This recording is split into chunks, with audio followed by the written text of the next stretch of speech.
Wow!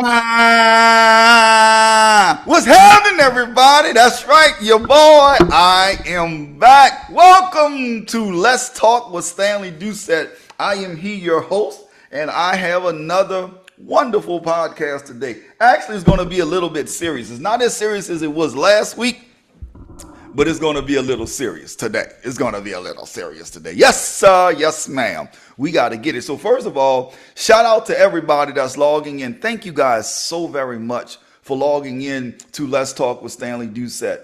I just want to say thank you.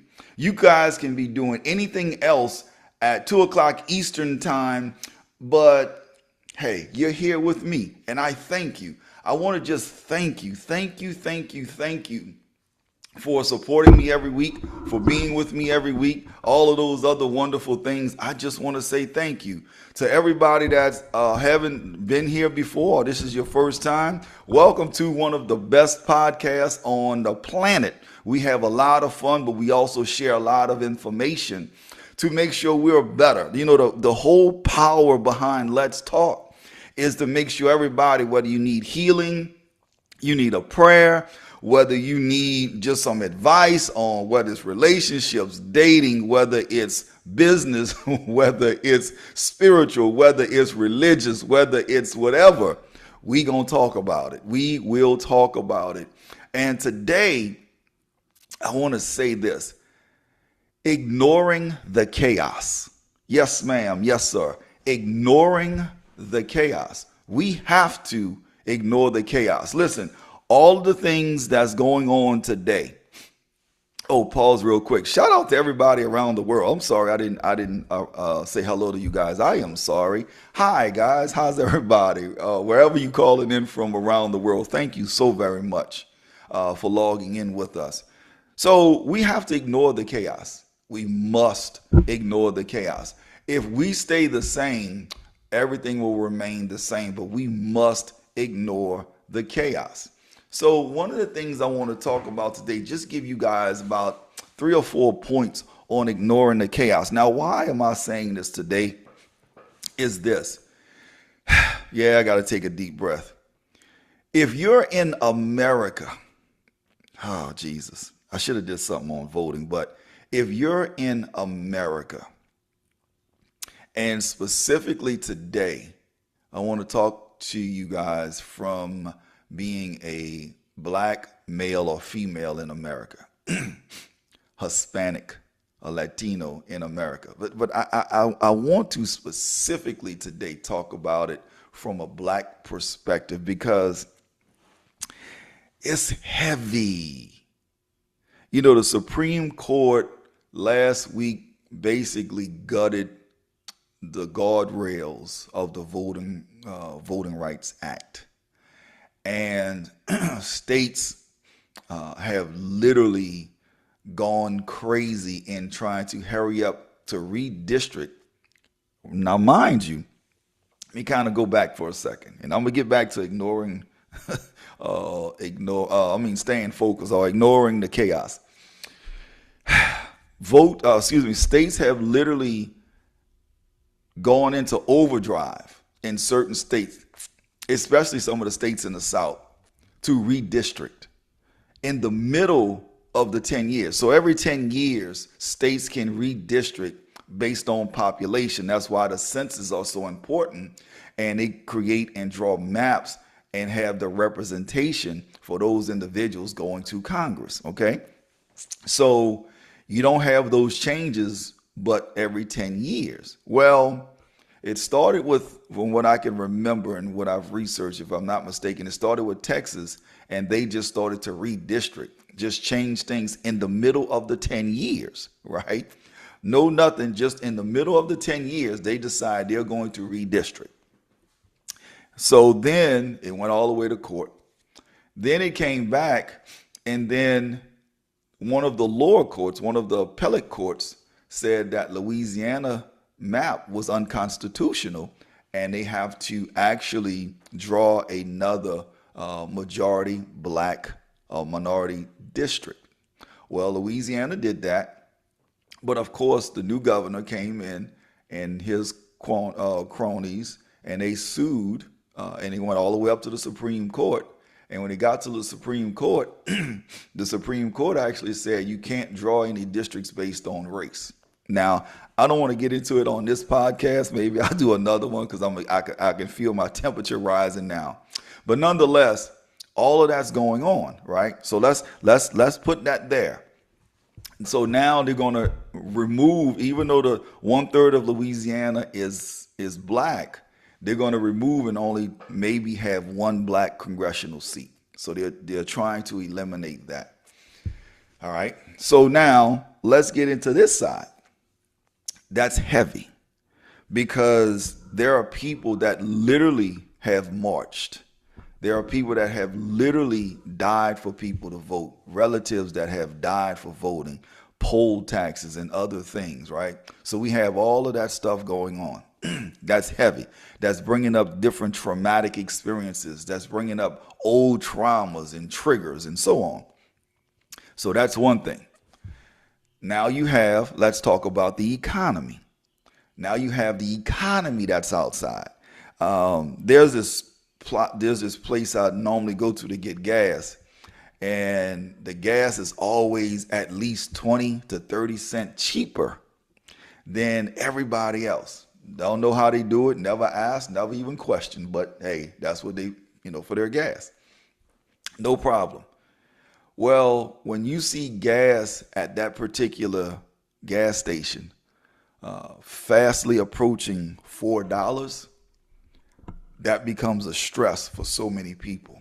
That's chaos. That's bringing people into places. People are starting to try to figure different things out because the economy is crazy. Orange juice is, I use orange juice all the time because the first time the price started going up, I lost my mind. I was like, wait, orange juice is $8, almost $9. I'm sorry, y'all. I just lost my mind. I can't understand it. Okay, let me keep going. So you have the economy, right? People are truly, truly struggling right now. Food pantries are truly struggling. People are going to more and more food pantries, but of course the food pantries now need more and more food to help the least of thee. Now, when we say the least of thee, most of us used to think about the least of thee being, homeless individuals or so on.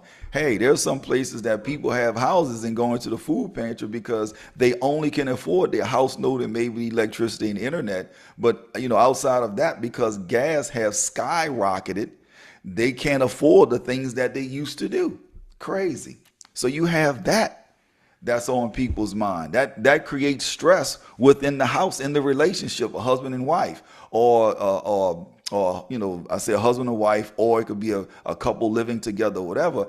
It's now creating stress on their disposable income. So a lot of things people can't do anymore. Take trips, ride, all those things. Hey, it's affecting everybody. So that's stress. So you think about it, you have all of the voting stuff, that's stressful. You have the economy, that's stressful. Now, and shout out to everybody that has somebody in the military that's fighting in this this senseless war, right? Shout out to all of you guys. I stand in support of you guys with your child, whether it's a son or a daughter or a spouse or a dad or a mom. I stand with you guys, or an aunt or an uncle. I stand with you guys because regardless of what, there's still human lives that's involved with that. So that is stressful in and of itself. It's stressful, especially when this war was one of those selective wars. So it's stressful. I understand this. It's stressful. So now that's three things that's stressful, and there's a lot of noise that's going on. Then you have the normal, unfortunately, all of the shootings and mass shootings, and you're nervous about when your children or your husband or your wife or your aunt, your uncle, your brother, your sister going outside. It's stressful because you don't want somebody to accidentally shoot, and all of a sudden you have nothing to do with it and you catch a stray bullet. Yes, it's stressful. So you have all of those four things. But then somebody say, stay focused. Somebody say, don't worry about the chaos. Well, it's difficult not to worry about the chaos when you have all of those things going on. When your paycheck all of a sudden could cover everything, now all of a sudden it only can cover half. When you have people are literally looking at you and saying, I'm going to spit in your face because I'm going to take your representation away. Yeah, it becomes chaos. When you have your child at war, yeah, it becomes chaos. When gas prices are going through the roof, yeah, it's chaos in your mind. So what I want to do today is just give you some tips about protecting your focus, ignoring the chaos, but how do you protect away from all of the noise that's going on? What is some of the things that we can do? Oh, and by the way, you also have the normal stresses of just living, right? If you're a child and your parents are getting older, that's a stressful. You got, now you're going to the doctor with your parents, right? You have your child or your children trying to go to college, but all of a sudden they're snatching money from Pell Grants. They're snatching monies from loans, and now you got to get basically go in massive debt just to get your child or your children to actually go to a college or university to get their degrees or be educated to get the particular jobs or things that they want. The up and coming leaders, but they're making it more difficult. Yes, it's stressful. It's very stressful. And I not only I sympathize with you, but I walk that walk with you guys. Everybody, we understand. And then how everybody's trying to put everybody in the lies, and all of a sudden the lies are running. I heard this quote, and I want you guys to write it down, listen to it, whatever. This was not my quote, but listen to this. Somebody said, why is it that collectively, why is it that we believe a lie? But the truth, we need all kind of research and all kind of proofs and provens and evidence and everything. But a lie gonna run. But the truth, you got to have all kind of evidence and proof and shown, and let me show you. And no. Why? So we got all of these lies running around, and people are believing these lies, which was creating some of these crazy things, regardless of what. You got people trying to eliminate the president. You got people trying to, going into schools and shootings, and you got people going into the mall and shooting up what in the entire universe is going on? That's all of the noise and the chaos that's going on. But today, I want you guys to write these few points down that may help you in those times of when you feeling stress or the chaos is going beyond. So the first thing is, number one, this is what I want you to write down. Number one, identify your triggers and set boundaries.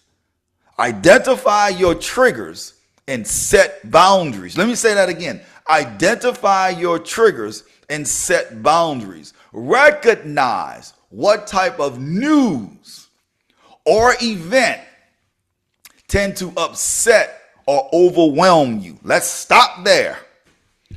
What is the news that's making you go crazy? Whether it's the voting, whether it's the Epstein files, whether it's the war, whether it's the money, whether it's the local person getting killed. What is that news that is sending you there? That's making you all feel overwhelmed or just going into a certain place. What's that news that's that is upsetting you?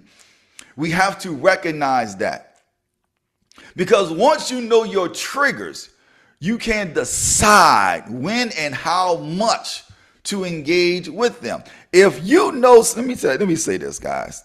If you know, looking at, the news. Matter of fact, I'm gonna talk about the news. If you look at the news, right, and the news, the first 7 stories on the news is about somebody dying, getting killed, or something bad, don't look at the news. Just stop. Don't look at the news. Now I hear people saying, yeah, but we need to get the information about this.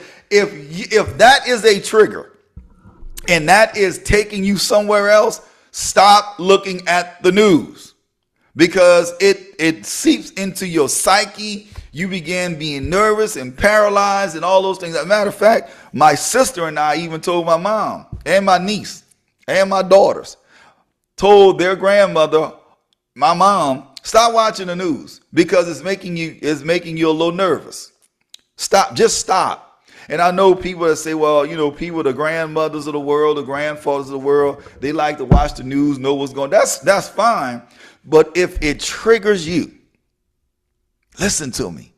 If you looking at me on YouTube, look at the camera.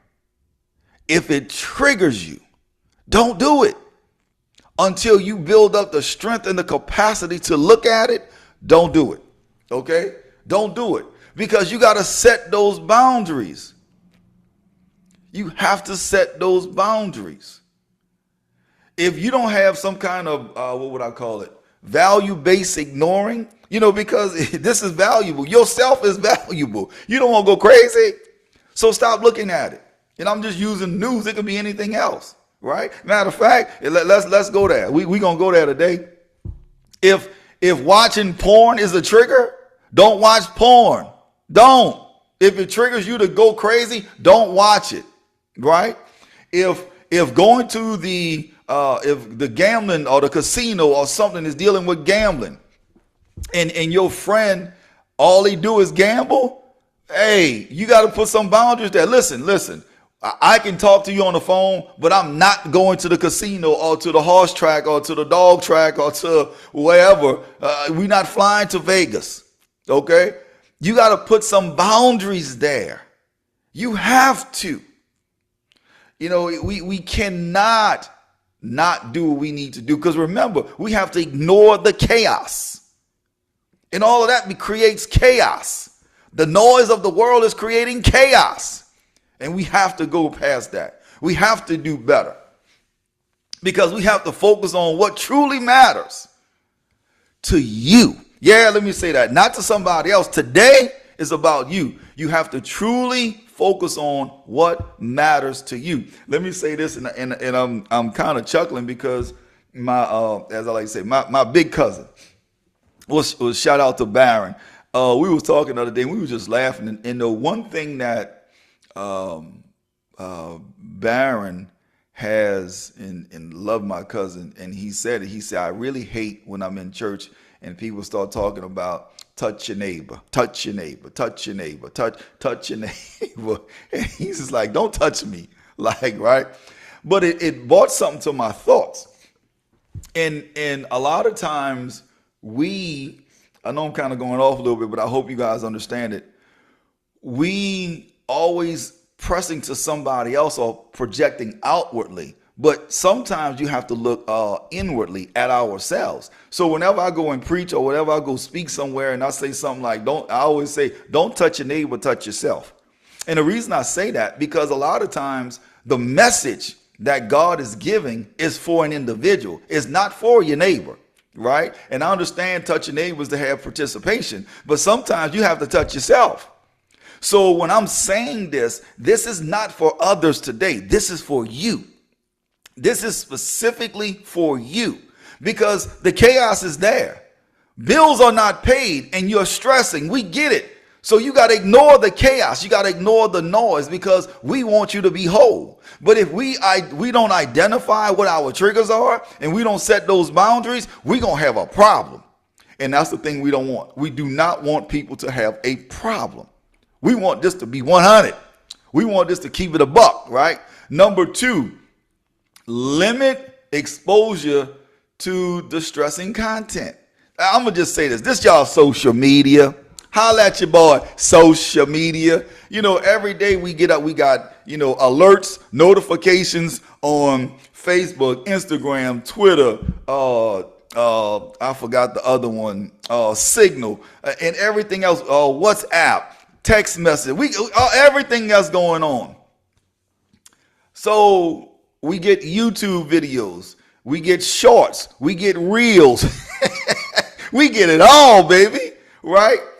But if in those situations is causing stress, how about just set a time for us not to do it?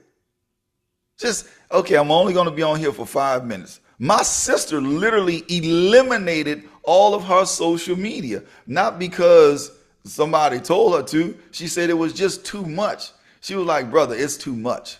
It is absolutely too much. So, yes, Lord. It's yeah. It's just too much.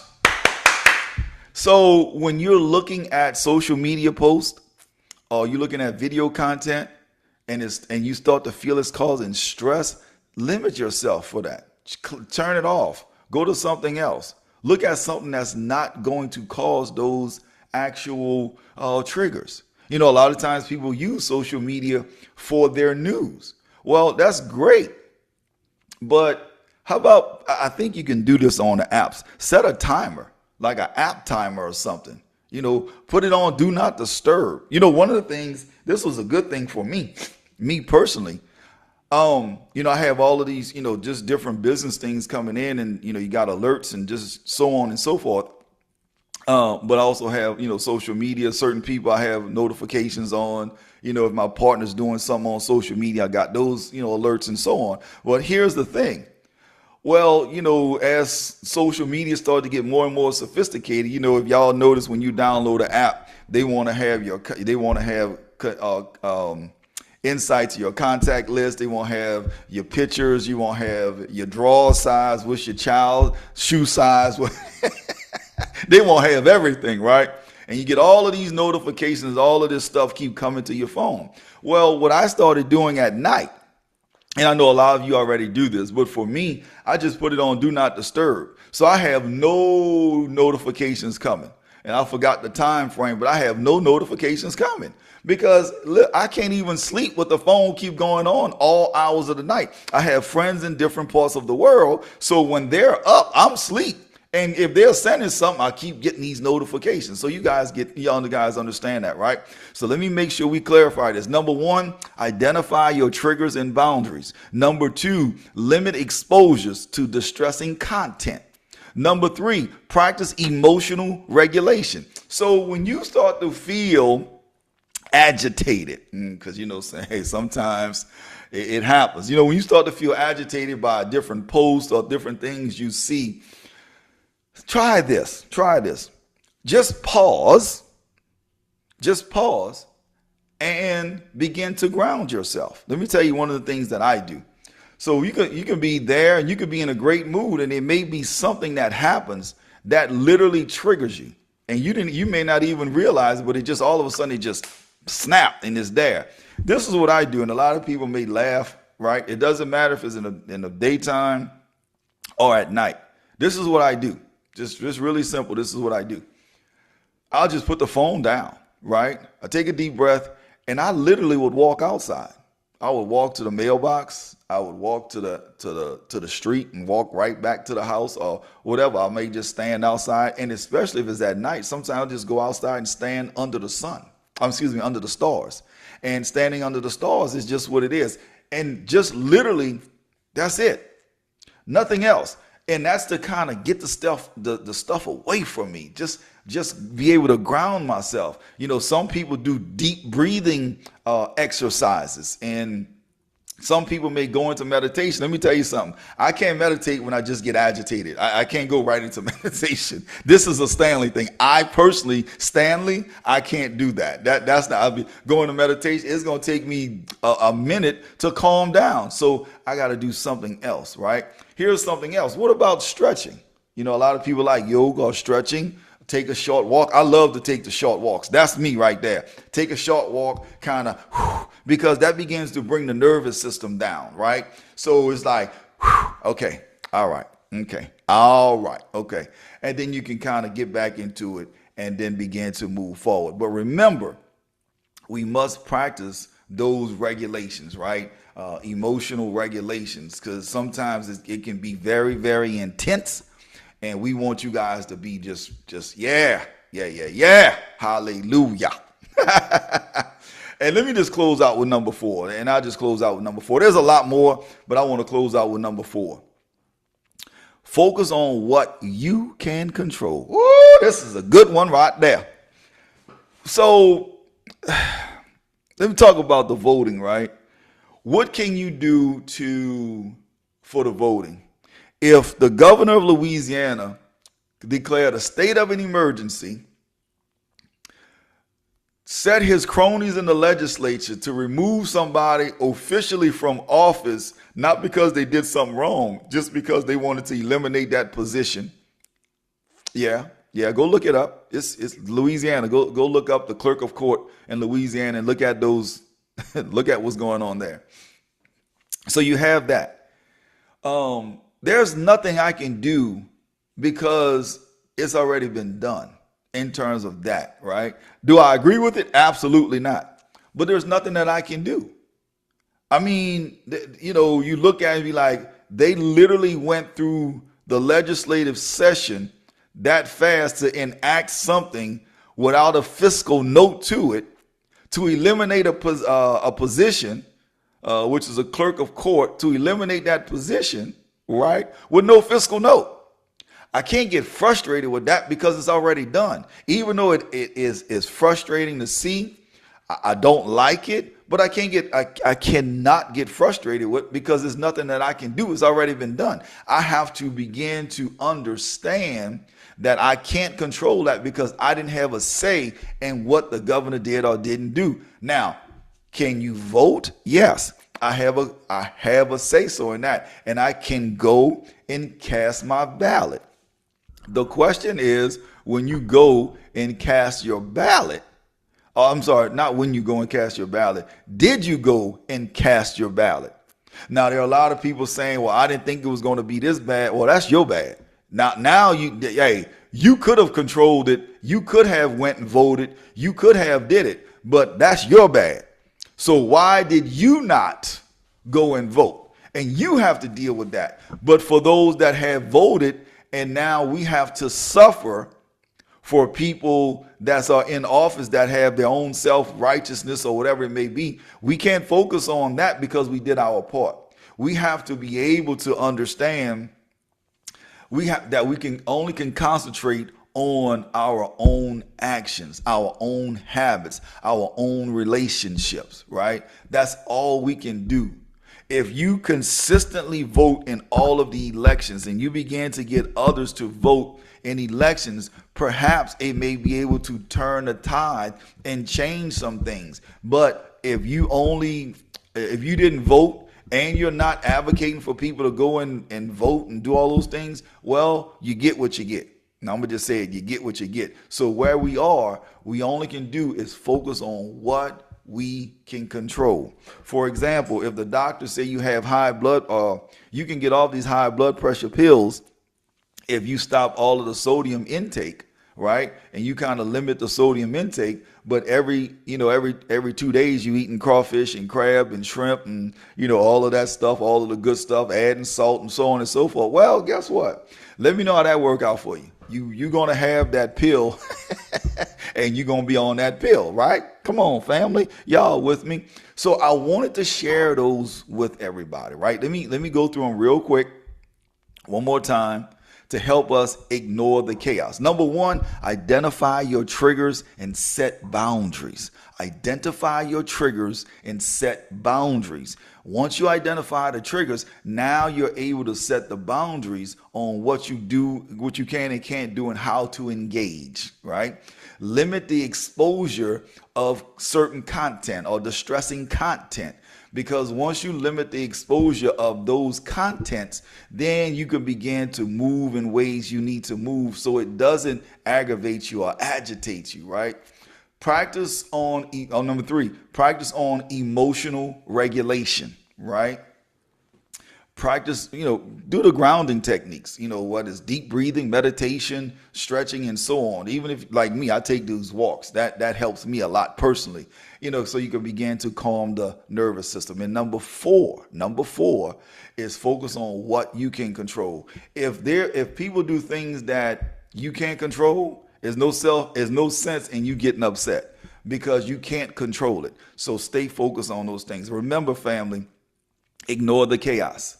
Ignore the chaos. And we want to practice on, eliminating that noise and staying focused so we can keep going and eliminating the chaos. All right. That's just 4 things that we can do. There's many, many more, but I wanted to share that with you guys because it's so heavy right now. It's so heavy in the world that I really don't know, but I wanted to make sure because I love my family. I love y'all more than y'all know. I appreciate y'all getting on here every week listening to this guy from New Orleans share some insight. So I appreciate you guys. Listen, we're going to close out today.